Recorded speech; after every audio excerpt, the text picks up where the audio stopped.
Good morning, everybody. It's Monday.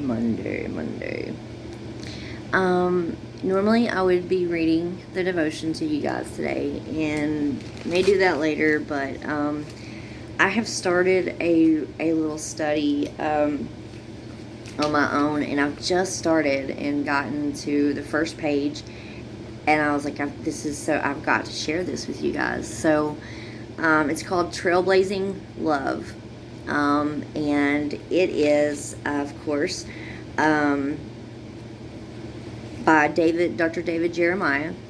And the subtitle is Following Jesus' Lead. And how hard that can be sometimes. But yeah, just let me dive in. And I hope you all had a wonderful weekend. I was kind of under the weather. I don't know if I got some bad food from a restaurant or something. I'm not sure. But pushing through today, and yeah, God's not left me, and He's sure not forsaken me, and He's not going to you either, I promise. If you call out for Him, He will answer. And if you knock, He will answer. He's such a gentleman and such a loving God. He's not going to push Himself on you. So let me get started here, and you're going to understand what this is about, and then stay to the end, and I'm going to tell you about what we're going to do with this little study, because it's just that great, okay? All right. No one likes what's stewing in the pot, yet everyone keeps tossing ingredients in: arguments, disagreements, screaming commentary, road rage, air rage, political strife, smash and grab thefts, domestic violences, church splits. That's a huge one right now, guys. Troops massing on borders, angry tweets, four-letter words everywhere we look, rising crime rates. The pot of anger is literally boiling over. And its toxic odor, well, it's suffocating our planet. Some sociologists claim that humanity is evolving and civilization is progressing. They expect a better, newer world to emerge. Yeah, us Christians are expecting that too, right? So anyway, this fancy person from a fancy global center wrote a commentary for an institute, saying, on most measures, the world is improving at an accelerated pace. In some ways, the world is getting better, guys. We see progress on many fronts, but we still can't seem to live together on the same turf. The New York Times recently carried an op-ed with the title, What if humans just can't get along anymore? Well, the Bible predicts that. But now this, that in the last days, perilous times will come. For men will be lovers of themselves, unloving, unforgiving, and brutal. But evil men and impostors will grow worse and worse, deceiving and being deceived. 2 Timothy 3 tells us Jesus warned His return. His return would be preceded by wars and rumors of wars, and by people offending and betraying one another. He tells us that in Matthew 24. Yet there's a great anomaly in the whole equation. It's you and me. All of us who follow Jesus Christ. By His supernatural nature, we are exceptions to this rule. We're oddities in this world of anger. We're nonconformants in an age of non-stop animosity. We have a very old command and a very new command, and they are both the same. I know you guys know what this is. I know it. That we love one another, yes. 1 John 2 tells us that at first glance you may think we're to love only Christians. But remember what Jesus said? But I say to you, love your enemies. Bless those who curse you. Do good to those who hate you. And then pray for those who spitefully use you. Matthew 5:44. By his supernatural nature, we are exceptions to the world's rule. And there's more to follow that. I just wanted to give you guys a taste of it. Just a taste. And just reading that part set my heart ablaze. And I had to turn this on. Didn't even bother, with anything else. I just wanted to share it because, guys, that is the bottom line. We know that Jesus is coming back. He's told us. He's predicted all of this that's happening. So why are we so surprised? The shortages of food, all of that, anything that you can throw at it and throw into that pot, it's just boiling over more and more every day. We see it. Our spirits feel it. And we know that there's an urgency for the lost. We know that. I have felt this urgency now for about 4 or 5 years. And I don't think I've ever felt it so strong as I have in the last probably 1.5 to 2 years. And it has nothing to do with this pandemic, plandemic, whatever you want to call it. That didn't affect the way that we walked.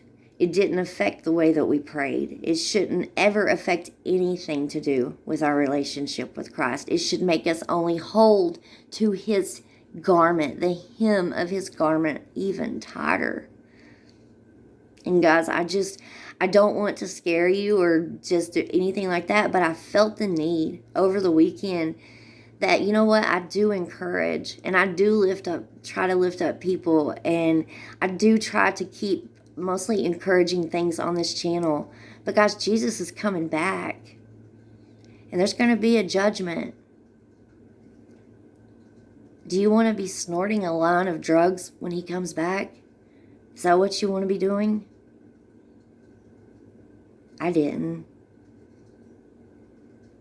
I asked for his change years ago, and he answered. He always will answer you if you ask him with your whole heart. Change me, Lord. I want to be yours. He will. And when that day comes and he comes back, because he is. And guys, it's so right around the corner. We must pray for our enemies. We must. Because why are they our enemies in the first place? I don't know, childish, worldly behavior. And maybe we've grown out of it, but they've not. And I know it's hard to pray for those who mock you. I'm mocked a lot more than I share with anyone, even my husband.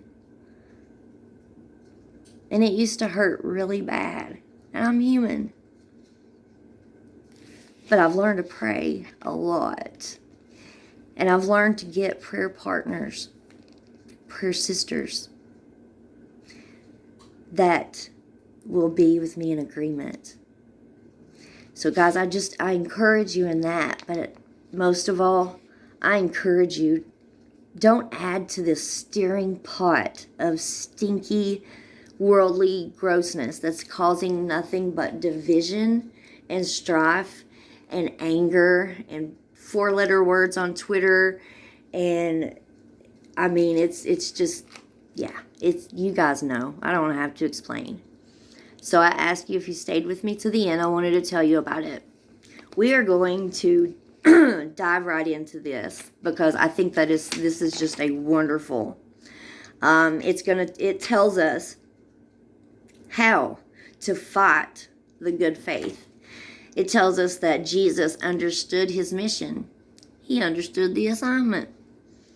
He dropped in. He listened. He looked past the exterior. He focused on the heart. He tried to help others.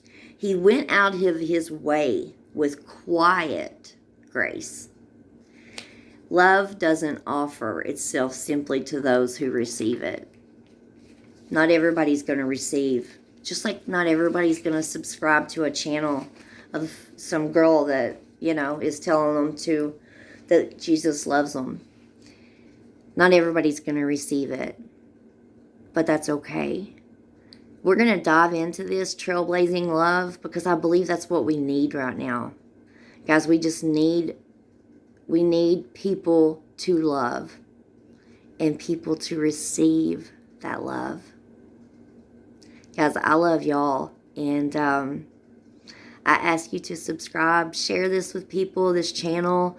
If you've got an idea for a video, and like I said, if you wanted to share your testimony, whatever, guys, this is God's channel. It's not mine. It's not Joe's. It's God's, and He's in control of it. So if it changes from a Monday devotion to trailblazing love, then I'll let it be. I'll let it be because it's His. And that requires a lot of listening and a lot of obedience. And a lot of us are not good at that. But, however, but God, but for the grace of God, there go I. So guys, I just wanted to hop on here and share that with you, and hope that you guys have a wonderful, wonderful week. Stay cool. It's going to be hot. Those of you with breathing problems like me, don't be out in this humidity if you don't have to be. Take it easy. Show yourself some grace. And then just listen for the Lord's quiet, quiet voice. And be a trailblazer with love. Just freak some people out, man. I mean, what do you got to lose? They might go to heaven for it. Your enemies already hate you, so you might as well just, love them to pieces. And guys, I'm human too. And it's hard. It's hard to get on here and do this, but if I don't obey this, when God says, when I get this little tiny voice, share this, my day is just a wreck. My day is in that stewing pot of anger, because I'm usually angry and just a mess. Worse than I look right now. Anyway, guys, have a great day, and email me, thisjourneywithjesus@gmail.com. Subscribe, please. Hit the like button if you're going to pray for your enemies this week. And, yeah, guys, let's trailblaze some love. I love y'all all. Have a great day.